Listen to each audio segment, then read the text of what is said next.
میں نے اپنی آنکھوں کو ملا، پھر دیکھا تو وہ وہیں موجود تھی۔ جب میں اس کے سراپا کو، اس کے لباس کو، ہر رنگ اور نقش کو صاف دیکھ سکتا تھا تو یہ کیسے ممکن تھا کہ اس کی صورت کے نقوش سے دھوکہ کھا جاتا؟ یہ نقش اپنی تمام تازگی اور تابانی کے ساتھ میری یادداشت میں محفوظ تھے۔ وہ وہاں کھڑی تھی، کچھ حیران، پریشان، خاموش اور ساکت۔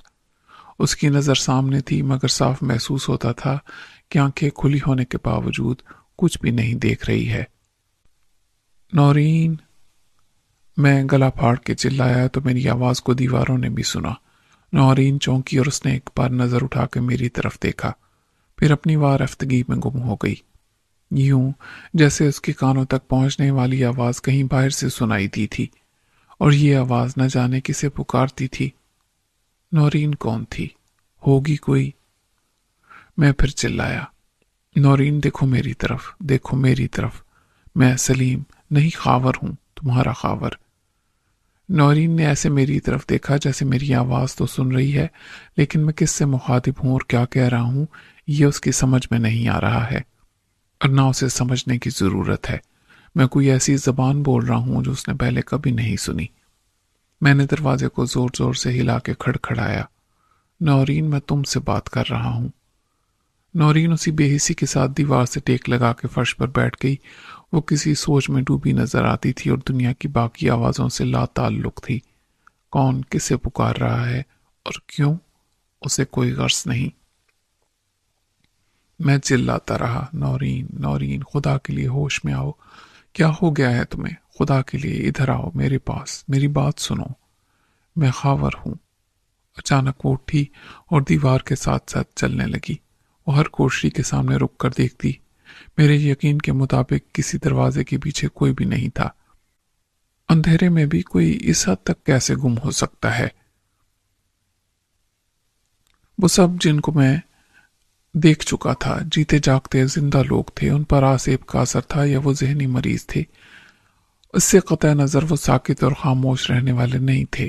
وہ لمحہ لمحہ بدلتی ذہنی کیفیت کے مطابق ہنستے تھے، روتے تھے، چلاتے تھے، اپنے اندر کی تڑپ کا اظہار کرتے تھے۔ وہ اتنے سکون کے ساتھ سوتے نہیں رہ سکتے تھے کہ میری دھاڑ بھی انہیں بیدار نہ کرے، لیکن نورین ایسے ہر دروازے پر ٹھہر کے اندر دیکھتی جیسے وہاں کوئی ہے، کچھ ہو رہا ہے۔ چند سیکنڈ رک کر وہ آگے بڑھ جاتی تھی۔ وہ میرے چیخنے چلانے سے ذرا ڈسٹرب نہیں ہو رہی تھی۔ میں نے خود کو کنٹرول کیا اور اس وقت کا انتظار کرتا رہا جب وہ میرے سامنے آ کے دروازے کی دوسری طرف رکے گی۔ بالآخر وہ میرے سامنے ٹھہری اور میں نے دل کی بے قراری کو آواز میں سمو کے کہا، نورین، میری طرف دیکھو، مجھے پہچانو، میں خاور ہوں، تمہارا خاور۔ خلاف توقع وہ چند سیکنڈ کے بعد آگے نہیں بڑھی۔ اس کی آنکھیں کسی جذبے کے بغیر مجھے دیکھتی رہیں۔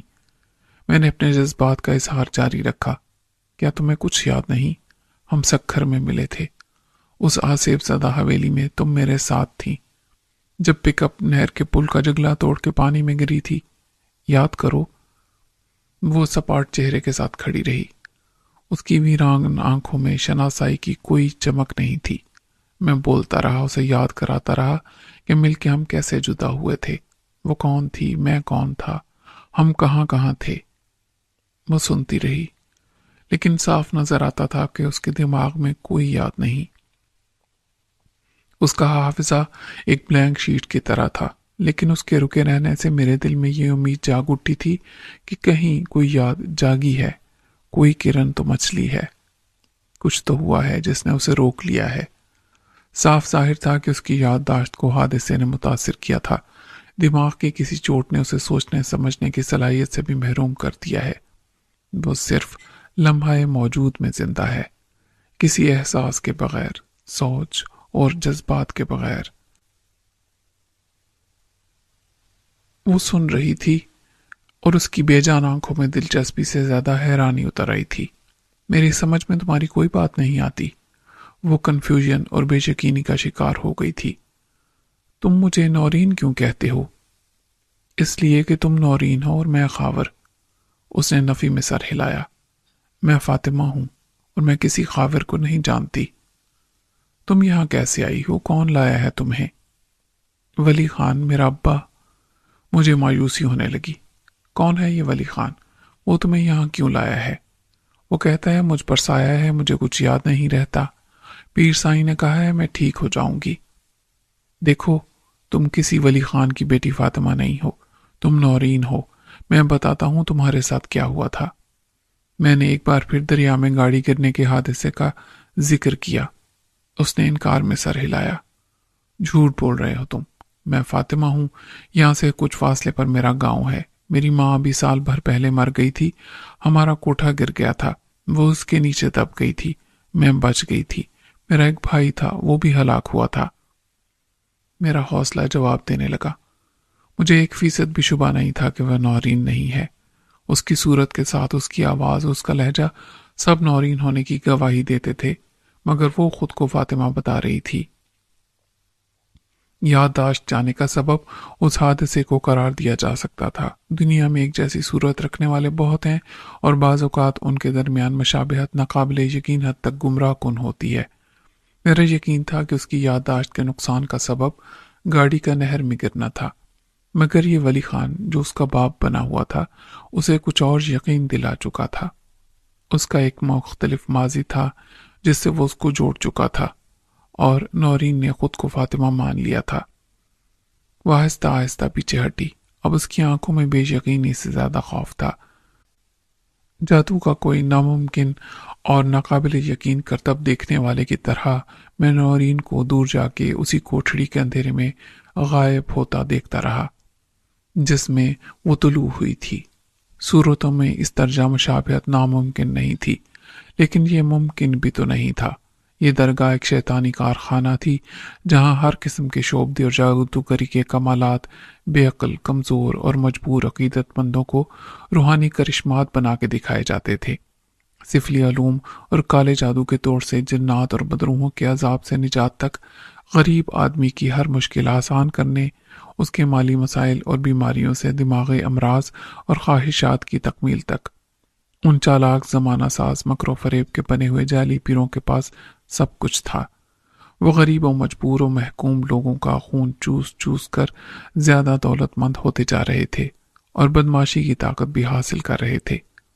میں پیر اظہر علی کی بادشاہی میں اسیر، ایک بے حیثیت، بے سہارا، بے نام و نشان غلام کی طرح تھا، جس سے سیلاب کی تباہ کن قوت کے سامنے ایک تنکا، وہ مجھے ایسے مسل دیتا جیسے روڈ رولر کے نیچے چیونٹی۔ مگر وہ ایسا نہیں کر رہا تھا، تو یہی میری امید اور طاقت تھا۔ یہ اس کی کوئی غرض تھی جس نے پیر کو میرے ساتھ یہ کھیل رچانے پر مجبور کیا تھا۔ وہ مجھے مختلف تماشوں سے حیران، خوفزدہ اور کمزور کر رہا تھا تاکہ میں اس کو انکار نہ کر سکوں۔ ایک وقت آئے جب میں اس کی طاقت کے سامنے سر جھکانے پر مجبور ہو جاؤں۔ میں اس کی روحانی قوت کے پرفریب کھیل سے متاثر ہو کر فرما برداری اختیار کرنے والا نہیں تھا۔ مجھے ڈرا کے اور لالچ کے دے کے اطاعت پر مجبور نہیں کیا جا سکتا تھا۔ مجھے ڈرا کے اور لالچ دے کر اطاعت پر مجبور کیا جا سکتا تھا۔ ڈرانے کا سلسلہ جاری تھا کہ اپنے نورین کو سامنے لانا وہ انعام تھا جس کا لالچ مجھے آنکھیں بند کر کے پیر صاحب کا مطیع بنا سکتا تھا۔ لیکن کیا وہ نورین تھی؟ کیا پیر صاحب کو معلوم تھا کہ وہ میری جذباتی کمزوری ہے؟ بہت سوچنے کے بعد میرا اس نتیجے پر پہنچنا ناگزیر تھا کہ میرے لیے انکار کی گنجائش ہی نہیں ہوگی۔ مصلحت کا تقاضا یہی تھا کہ میں بالکل مزاحمت نہ کروں یا تھوڑی سی مزاحمت کے بعد ہتھیار ڈال دوں، ظاہر کروں کہ میں ڈر گیا، یا دوستی اور وفا شناسی کے سارے اصول بھلا کے ذاتی فائدے کو مد نظر رکھوں گا۔ بھاڑ میں جائے انور، اکبر، میرا ان سے کیا رشتہ؟ اور جب تعلق ہی نہیں تو شرافت اور وفا کیسی؟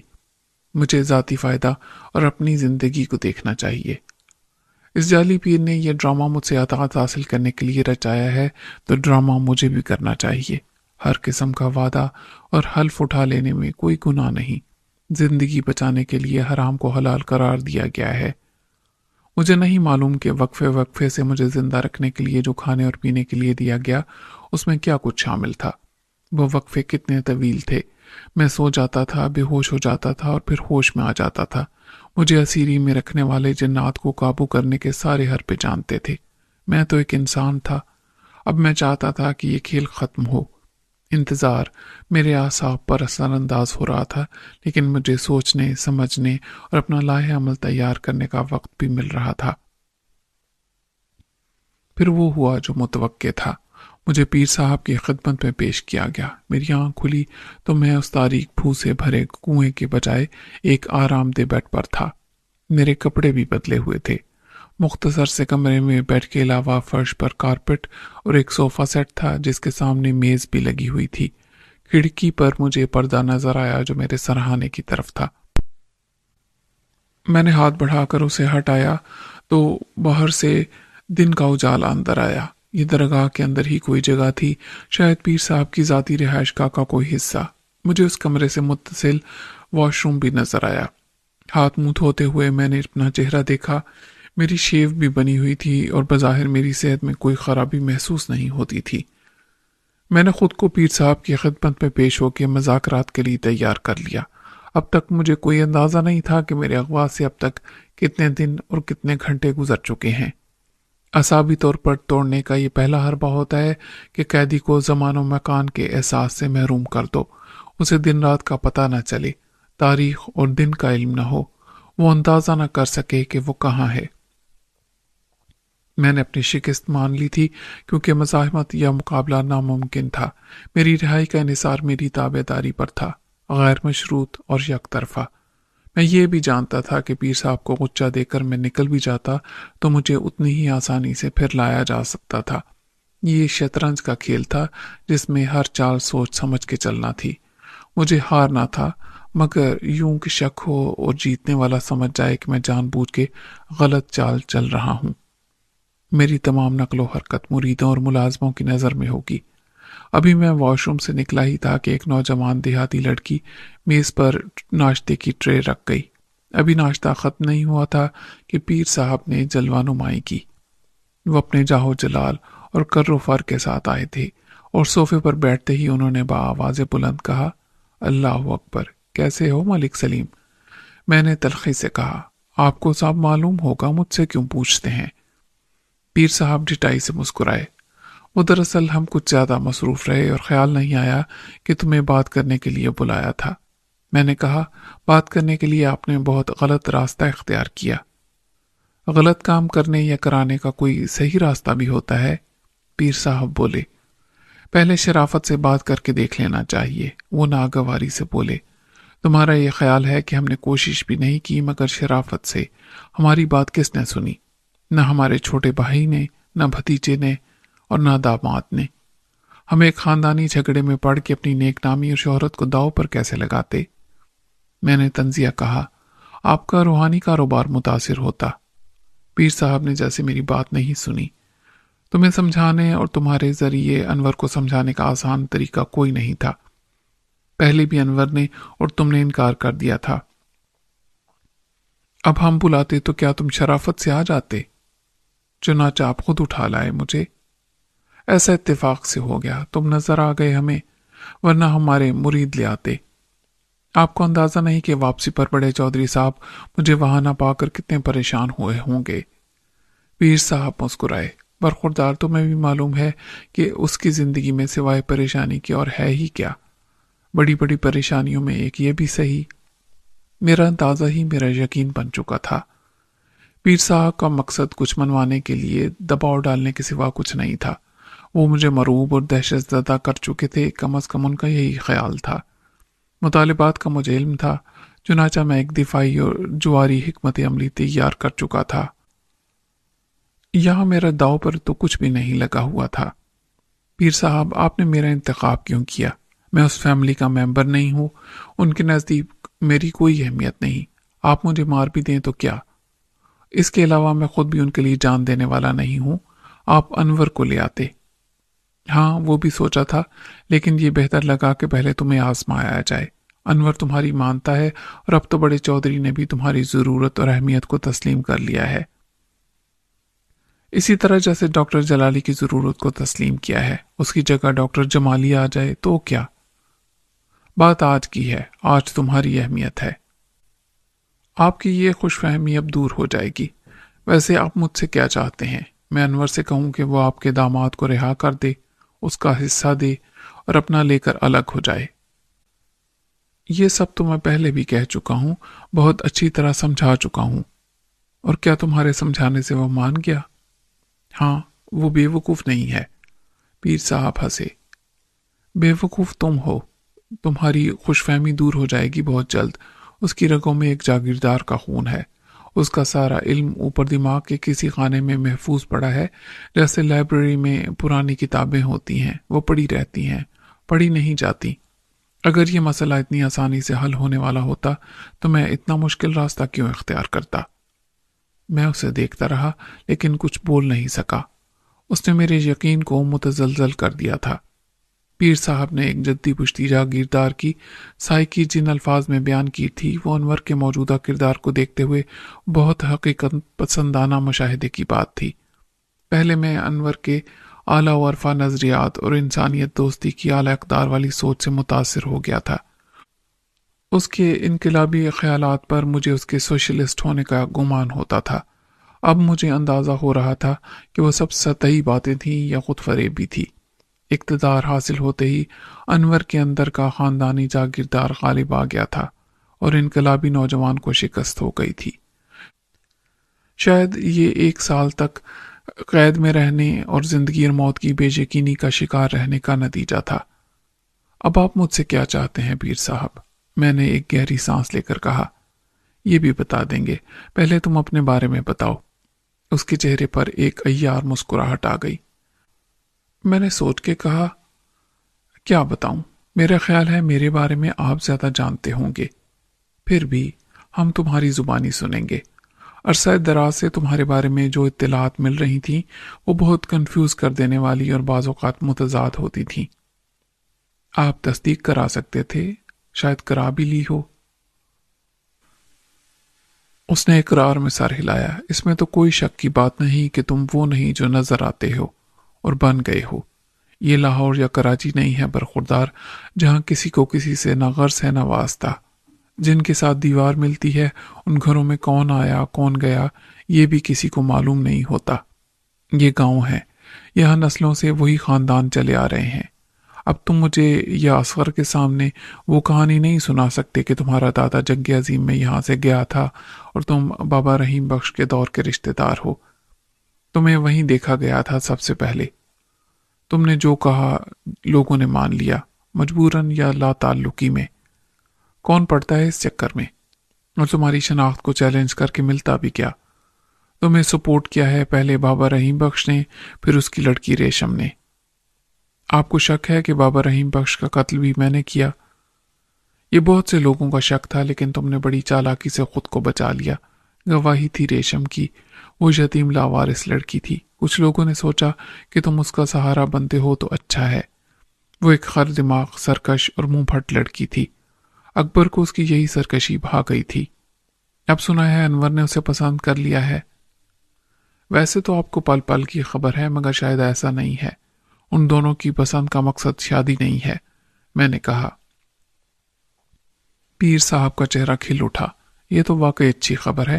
میری ایک بیٹی ہے وہاں، اور دوسری بھی ہو سکتی تھی اگر ریشم درمیان میں نہ آتی۔ یہ نورین کون ہے؟ اس نے اچانک سوال کر دیا۔ مجھے یوں لگا جیسے بے خبری میں کسی نے میرے کان کے قریب ریوالور رکھ کے فائر کر دیا۔ نورین؟ یہاں بھی تم اسے پکار رہے تھے۔ ایک لڑکی فاطمہ کو نورین سمجھے تھے۔ وہ فاطمہ نہیں ہو سکتی پیر صاحب، وہ نورین ہی تھی۔ اسی لیے تو پوچھ رہا ہوں کہ کون ہے نورین۔ تم مختلف اوقات میں مختلف باتیں مشہور کرتے رہے ہو اپنے بارے میں۔ اب انور نے تمہیں ملک سلیم اختر کی شناخت دی ہے اپنے کسی مقصد کے حصول کے لیے۔ وہ تمہارا گواہ اور ضامن بھی بن گیا ہے، تو تم خود کو ملک سلیم اختر سمجھ رہے ہو۔ انور کی وجہ سے ابھی تمہیں کوئی خطرہ بھی نہیں ہے۔ آپ نے بڑی محنت کی ہوگی میرے بارے میں سچ جاننے کے لیے، اور شاید سچ جان لیا ہو۔ آپ اس پوزیشن میں ہیں کہ مجھے بلیک میل کریں۔ اب کھل کر بات کریں کہ آپ کیا چاہتے ہیں۔ ابھی تک تم نے اس سوال کا جواب نہیں دیا کہ نورین کون ہے۔ دیکھو، چھپایا کچھ بھی نہیں جا سکتا۔ اس میں کچھ وقت لگے گا، لیکن ایسی جلدی بھی نہیں ہے ہمیں۔ اور خود ہمیں کیا کرنا ہے؟ ہمارے مرید زمین کی تہوں میں سے دفن مردے کا شجرہ نسبی معلوم کر سکتے ہیں۔ بلکہ بڑی سے بڑی رشوت لے کر پولیس اس حقیقت تک نہیں پہنچتی جو معمولی سی عقیدت رکھنے والے مرید کے سامنے آ جاتی ہے۔ اگر تم میرے اعتماد پر پورے اترو گے تو تمہاری حفاظت کی ساری ذمہ داری میری۔ اصغر یا اس کا بیٹا انور تمہیں کبھی کوئی ضمانت فراہم نہیں کر سکتے۔ پیر صاحب نے مجھے اپنے ہی جال میں گرفتار کر لیا تھا۔ اپنے بارے میں سچ کو ظاہر نہ ہونے دینا میرے لیے زندگی اور موت کا مسئلہ تھا۔ میں اس کو ایک کے بعد دوسرے جھوٹ کے پردے میں چھپا رہا تھا، لیکن سچ وہ کبھی نہ مرنے والا خودرو پودا ہوتا ہے کہ میں اس پر مٹی ڈالتا تھا، پتھر بچھاتا تھا اور سیمنٹ کی تہ بچھاتا تھا، مگر یہ پھر سر نکال لیتا تھا، سنگلاخ چٹانوں میں اگنے والے بیج کی طرح۔ ایک بار پھر مجھے اس کا سامنا تھا اور بظاہر اسے تسلیم کیے بغیر چارہ بھی نہیں تھا۔ میرا ذہن ماضی کے ان چور راستوں میں بھٹک رہا تھا جس پر بھاگتے بھاگتے میں یہاں تک آ گیا تھا، اور اس خود فریبی کا شکار تھا کہ اب مجھے کوئی خطرہ نہیں، اب میں محفوظ ہوں۔ پیر صاحب اپنے پتے بڑی ہوشیاری سے شو کر رہے تھے۔ وہ جانتا تھا کہ اس کے مقابلے میں میری کوئی چال کامیاب نہیں ہو سکتی۔ میں ایک ہارا ہوا جواری تھا جس کے پاس اب ہارنے کو کچھ نہیں تھا۔ وہ میرے ماضی کے بارے میں اول تاخر سب جانتا تھا۔ اگر تمہیں سوچنے کے لیے وقت چاہیے تو مجھے بھی کوئی جلدی نہیں، اس نے ایک عیار مسکراہٹ کے ساتھ کہا۔ میں نے گہری ٹھنڈی سانس لی۔ پیر صاحب، آپ سچ جان چکے ہیں، لیکن تم پر اعتبار کی بات کرنے سے پہلے تمہاری زبان سے سننا چاہتے ہیں۔ کون تھی نورین؟ اس کی ایک ہی سوال کو بار بار دہرانے سے میرے دل میں ایک امید پیدا ہوئی۔ شاید ابھی وہ سارا سچ نہیں جانتا، وہ میرے صرف جھوٹ سے واقف تھا۔ کسی ہارے ہوئے جواری کی طرح میں نے جھوٹ کا ایک آخری جعلی نوٹ چلانے کا فیصلہ کیا۔ کیا ہوگا زیادہ سے زیادہ، میں بازی ہار جاؤں گا، وہ تو میں پہلے ہی ہارا ہوا ہوں۔ جعلی نوٹ پکڑا گیا تو مجھے کیا فرق پڑے گا، لیکن چل گیا تو کیا پتا میرا یہ داؤ چل جائے۔ نورین میری بیوی تھی، میرا مطلب ہے ہونے والی۔ ویسے ہماری شادی ناممکن تھی، ہم قتل کر دیے جاتے۔ ہم نے فرار ہونے کا فیصلہ کیا اور ہم کامیاب ہو گئے تھے کہ ایک حادثے نے ہم سے وہ مستقبل چھین لیا جس کے خوابوں کی تعبیر ہمیں اپنی دسترس میں نظر آنے لگی تھی۔ نورین تمہیں خاور کے نام سے جانتی تھی؟ پیر صاحب کی نظریں مجھ پر جم کے رہ گئیں۔ میں نے آہستہ سے اقرار میں گردن ہلا دی۔ انکار لا حاصل تھا۔ اسے بتا دیا گیا تھا کہ میں نے کیا کہا تھا نورین سے۔ ہم اس پل پر تھے، ایک پک اپ وین والے نے ہمیں لفٹ دی تھی تو پک اپ بے قابو ہو گئی اور نہر کے پل کی ریلنگ توڑ کے پانی میں گر گئی۔ مجھے ریشم نے نکال لیا۔ میں بہتا ہوا جا رہا تھا اور وہ کسی کام سے نہر پر گئی تھی۔ مجھے اس نے ہوش آنے پر یہی بتایا۔ بابا رحیم بخش نے ایک اور رحم دل آدمی تھا، لوگوں نے غلط سمجھا۔ اس نے مجھے ریشم کے لیے منتخب نہیں کیا تھا، نہ ریشم کی اور میرے درمیان میں ایسی کوئی بات تھی۔ اسے بھی بہت ہمدردی تھی مجھ سے۔ انہوں نے مجھے پناہ دی، پھر ان کے ساتھ اعتماد کا رشتہ قائم ہو گیا۔ رحیم بخش کو بیٹی کی فکر تھی کہ وہ نہ رہا تو ریشم اکیلی کیسے رہے گی۔ اس کی تھوڑی سی زمین تھی، وہ بھی محفوظ نہ رہتی۔ یہ ہو سکتا ہے کہ رحیم بخش نے مستقبل میں مجھ سے امیدیں باندھ لی ہوں کہ میں ساتھ رہوں گا تو شاید وقت کے ساتھ نورین کو بھول جاؤں گا، ریشم کو اپنا لوں گا۔ اس کا یوں سوچنا بھی غلط نہیں تھا، تاہم میرے یا ریشم کے دل میں ایسا کوئی خیال نہیں تھا۔ اپنے بارے میں تم کہہ سکتے ہو، ریشم کے دل کا حال ہم کیسے جان سکتے تھے؟ میں کچھ دیر خاموش رہا۔ اکبر ہر صورت میں ریشم کو حاصل کرنا چاہتا تھا، میری موجودگی وہ کیسے برداشت کرتا؟ اس نے بابا رحیم بخش کو مروا دیا، اس یقین کے ساتھ کہ قتل کے جرم میں میرے سوا کوئی اور نہیں پکڑا جا سکتا۔ میں نے رشوت چلائی، لیکن یہ رشوت نہیں، کسی اور کی مدد تھی کہ میں بچ گیا، مجھے ایسا لگتا ہے۔ بابا رحیم بخش بھی ہمارا مرید تھا، ہماری قدم بوسی کے لیے حاضر ہوتا تھا اور کہتا تھا کہ پیر سائیں دعا کریں جب تک ریشم اپنے گھر کی نہ ہو جائے میں اس کے ساتھ رہوں۔ خدا نے اس کی یہ مشکل آسان کی۔ میں پیر صاحب کے چہرے کو دیکھتا رہا۔ اس نے بتایا تھا میرے بارے میں؟ پیر صاحب نے اقرار میں سر ہلایا۔ اس نے کہا تھا پیر سائیں یہ نوجوان اچھا ہے، بھروسے کے قابل ہے، اور ہم نے کہا کہ رحیم بخش اللہ پر بھروسہ رکھ، تیری مشکل آسان ہو جائے گی۔ آخری بار وہ آیا تو بہت مطمئن تھا۔ اس نے پوچھا کہ پیر صاحب ریشم کو اس اجنبی کے حوالے کر دوں تو ہم نے کہا کہ کوئی حرج نہیں، مگر ایک بار اسے ہم سے ملوا دے۔ وہ ضرور ملواتا، مگر اسے مہلت نہ ملی۔ ہمیں اس غریب آدمی کی پریشانی کا احساس تھا۔ ہم نے اس تھانے دار کو پیغام بھیج دیا کہ ملزم تم نہیں۔ ہمارا اشارہ ہی کافی تھا، اس نے تمہیں ریشم کے لیے چھوڑ دیا تھا۔ وہ تو تمہارے حق میں صفائی کا گواہ بن گیا تھا۔ رشوت کی بات سب کو معلوم ہے، لیکن پولیس کے سامنے کون آتا؟ اس کا والی وارث تو تھا نہیں کوئی، اور ریشم خود تمہاری بے گناہی کی سب سے بڑی گواہ تھی۔ سب لوگ خاموش ہو گئے، اکبر بھی کچھ نہ کر سکا اس وقت، مگر پھر تم اس کی رقابت کا نشانہ بن گئے اور بچ بھی گئے۔ میں دم بخود یہ سب سنتا رہا۔ آپ نے اس لیے بھی مجھے بچایا ہے کہ آپ کی بیٹی نے کہا تھا۔ ہاں، ہم نے اصغر سے کہا تھا کہ میری بیٹی تمہارے گھر میں ہے تو تمہاری بھی بیٹی ہے، بہو نہیں۔ اس میں لاکھ برائیاں سہیں، ایک وفاداری بھی ہے۔ اس نے کہا کہ اکبر خود مختار اور مرد ہے، لیکن تمہاری بیٹی محفوظ ہے۔ اکبر دوسری تیسری چوتھی کرے، مگر وہ اس گھر کی بہو نہیں ہوگی۔ ہماری ایک مجبوری اور تھی، ہماری دوسری بیٹی کو بھی اسی گھر میں جانا تھا۔ یہ مجبوری نہ ہوتی تو انور کو بچانے والا کون ہوتا؟ ہم نے یہ نہیں ہونے دیا، انور کو زندہ رکھا۔ توبہ توبہ، زندگی اور موت تو اس مالک کل کے ہاتھ میں ہے۔ اگر تم اور ریشم اس رات نکل جاتے تو مسئلہ خود بخود حل ہو جاتا۔ ہم دونوں بھائیوں میں صلح صفائی سے انصاف کراتے، انور کو ہماری جاگیر مل جاتی۔ اکبر باپ کا وارث ہوتا تو انور ہمارا، مگر خود اکبر کی بے وقوفی نے سارا کھیل بگاڑ دیا۔ اس رات تم فرار ہو جاتے ریشم کے ساتھ تو سب ٹھیک ہو جاتا۔ اب معاملات بہت الجھ گئے ہیں۔ اگر انور نے ریشم کو پسند کر لیا ہے اور وہ ہماری بیٹی سے شادی نہیں کرنا چاہتا تو تم بھی کیا کر سکتے ہو؟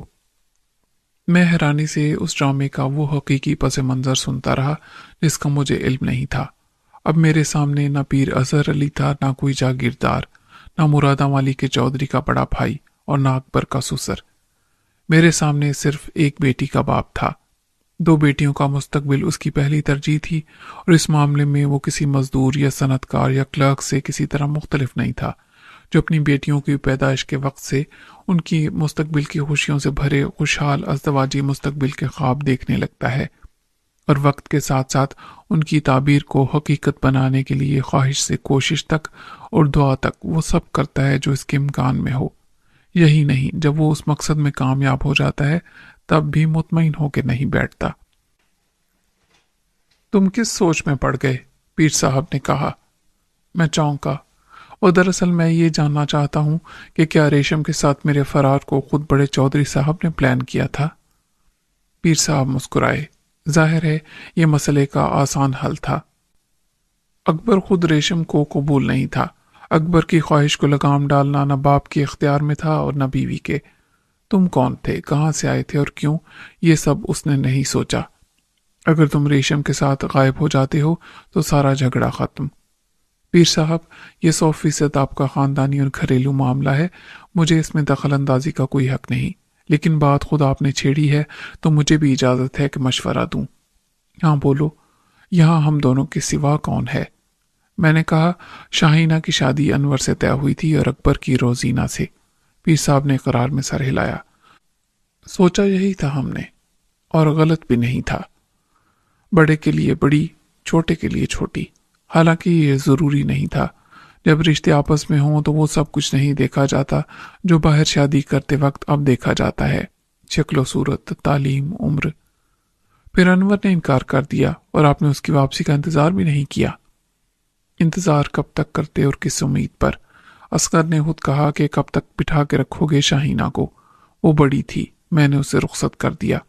عمر کی مناسبت سے وہ انور سے 3 سال کم تھی، اکبر سے 2 سال زیادہ، مگر اس کی اہمیت نہیں۔ روزینہ عمر میں انور سے 8 سال کم ہے، اس سے بھی فرق نہیں پڑتا۔ اب انور آ گیا ہے واپس تو… میں نے ان کے کان میں بات ڈال دی۔ گستاخی معاف، میں نے یہ بھی سنا ہے کہ روزینہ بھی انور سے شادی کرنا نہیں چاہتی، وہ کسی اور کو پسند کرتی ہے۔ پیر صاحب کی آنکھوں میں کچھ جلال کی سرخی نظر آئی۔ یہ کون کہتا ہے؟ اس نے دھاڑ کر کہا۔ اور کون ہے وہ؟ یہ چھوڑیے، اگر یہ سچ ہے، یہ جھوٹ ہو یا سچ، غیر اہم ہے۔ یہاں لڑکیاں اپنے بر خود پسند نہیں کرتی، جو فیصلہ ماں باپ کرتے ہیں وہی آخری ہے۔ پیر صاحب نے اپنی آواز کی گرج پر قابو پا لیا اور تھوڑا سا پانی پیا۔ آپ ناراض نہ ہوں، آپ مجھ سے مدد چاہتے ہیں اور میں بھی یہی چاہتا ہوں کہ آپ کی مدد کروں۔ میرے لیے آپ صرف بیٹی کے باپ ہیں اور بیٹی کا مستقبل آپ کے لیے باقی سب معاملات سے زیادہ اہم ہے۔ ایسی صورت میں کہ وہ دونوں شادی پر رضامند نہیں اور زبردستی کی صورت میں خوش کوئی نہیں ہوگا، وہ ناخوشی کے ساتھ زندگی بھر ساتھ رہنے پر مجبور ہوں گے، تو کیا آپ کو اس سے خوشی حاصل ہوگی؟ تم بہت شہری باتیں کرتے ہو، کتابوں اور فلموں والی۔ وہاں بھی عملی زندگی یہی ہے، ایک مرد اور عورت مل کے گھر اور خاندان کو چلاتے ہیں۔ فلموں اور کہانیوں والے رومانس کہاں دیکھے تم نے؟ شادی سے پہلے کی محبت اور عشق وغیرہ اس عمر کی بیماریاں ہوتی ہیں، جیسے خسرہ بچپن کی بیماری ہے۔ وہ مسکرائے۔ میں نے اعتراف کیا، بے شک حقیقت ایسی ہی ہے، مگر محبت صرف فلمی نہیں ہوتی۔ اصل محبت آتی ہے احساس ذمہ داری کے ساتھ، جو میاں بیوی ایک دوسرے کے لیے اور پھر اپنے بچوں کے لیے محسوس کرتے ہیں اور مل کے نبھاتے ہیں، یہاں تک کہ ساری ذمہ داریاں پوری ہو جاتی ہیں، اور تب انہیں احساس ہوتا ہے کہ اب ایک دوسرے کے سوا ان کا کوئی نہیں اور وہ ایک دوسرے کے بغیر رہ نہیں سکتے۔ میں پیر صاحب کی ذہانت اور مشاہدے پر حیران رہ گیا۔ ان کی سوچ بہت عملی تھی۔ اس کی وجہ وہ کتابیں ہی تھیں جو انہوں نے پڑھ رکھی تھیں اور ان کے بھائی نے نہیں پڑھی تھیں۔ مشاہدے کے ساتھ اس کا مطالعہ بھی تھا۔ میں آج اس سے پوچھنا چاہتا تھا کہ اگر میں اس کا نام بتا دوں جس سے آپ کی بیٹی شادی کی خواہش مند ہے، یا وہ خود آپ کو بتا دے، تو کیا آپ اس شخص کو راستے سے ہٹانے کے لیے غائب کرا دیں گے، مروا دیں گے؟ اس کا جواب دو ٹوک ہوتا، ہاں، مؤثر اور آسان طریقہ یہی ہے۔ اس سوال پر تو شاید وہ میرے منہ پر تھپڑ بھی مار دیتا کہ وقت بہت بدل گیا ہے اور نوجوان اب اپنی زندگی ماں باپ کے فیصلوں پر اتنی آسانی سے قربات نہیں کرتے۔ اگر روزینہ اس نوجوان کے ساتھ اسی طرح نکل گئی جیسے اس کے گاؤں کی لڑکی ریشم میرے ساتھ نکل رہی تھی، اور جب آپ بھی چاہتے ہیں کہ نکل جائے، پھر پیر صاحب کی جلال کو دعوت دینا کوئی عقل مندی نہیں ہوتی، چنانچہ میں نے دوسرا سوال کیا۔ اب آپ یہ چاہتے ہیں کہ میں ریشم کے ساتھ نکل چلوں کیونکہ اس کا اور انور کا شادی کا کوئی ارادہ نہیں؟ ہاں، تمام مسائل کا یہ آسان حل ہے، تمہارے لیے بھی۔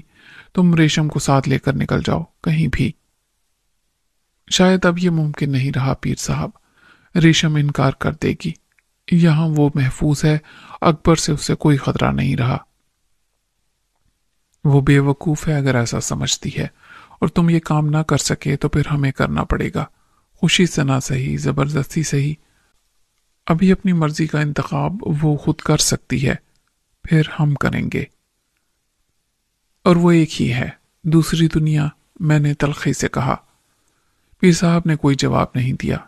جواب وہ دے چکے تھے۔ یہاں انسانی حقوق، صنفی مسافات، شخصی آزادی جیسی اصطلاحات کا کوئی مطلب نہیں تھا، کیونکہ یہاں 20ویں صدی ابھی اتری نہیں تھی۔ پیر صاحب نے اپنی گھڑی دیکھی اور اچانک بولے، ہماری حاضری کا وقت ہو رہا ہے، تم سوچ لو۔ میں نے اچانک آنے والے خیال پر کہا، پیر صاحب، نورین کہاں ہے؟ میں اس سے ملنا چاہتا ہوں۔ جسے تم نورین سمجھتے ہو وہ فاطمہ ہے، دیکھ لو، جاؤ اسے۔ نہیں، وہ نورین ہی ہے، آپ معلوم کریں اس کے بارے میں، اس کے باپ سے پوچھیں۔ اگر وہ اسی علاقے کے رہنے والے ہیں تو یہ بات سب کو معلوم ہوگی کہ وہ فاطمہ ہے۔ انہوں نے سر ہلایا۔ یہ معلوم ہو جائے گا، مگر وہ تمہاری بیوی نورین نہیں ہے۔ پیر صاحب کے چلے جانے کے بعد مجھے ہر سمت سے چلنے والی خیالات کی آندھی نے گھیر لیا۔ میں کوشش کرنے سے پہلے جانتا تھا کہ کوشش کا انجام کیا ہوگا۔ اب ریشم کا جواب یہی ہوگا کہ مجھے مر جانا قبول ہے، انور کو چھوڑنا نہیں، اور خود انور کا فوری رد عمل کیا ہوگا؟ وہ پیر صاحب کی چیلنج کو قبول کر لے گا، وہ ایک دن ضائع کیے بغیر ریشم سے شادی کر لے گا، اور پھر پیر صاحب کو چیلنج دے گا کہ اب ریشم میری حفاظتی تحویل میں ہے، ہمت ہے تو کچھ کر کے دکھاؤ۔ کیا یہ بات پیر صاحب کی عقل میں نہیں آئی؟ اور انہوں نے یہ کیسے فرض کر لیا کہ ریشم نہیں ہوگی تو انور ہنسی خوشی روزینہ کے ساتھ شادی کر لے گا؟ روزینہ پر ان کا بس چلتا تھا، انور خود مختار تھا، اور حالات نے اسے حریف بنا کے سامنے کھڑا کر دیا تھا۔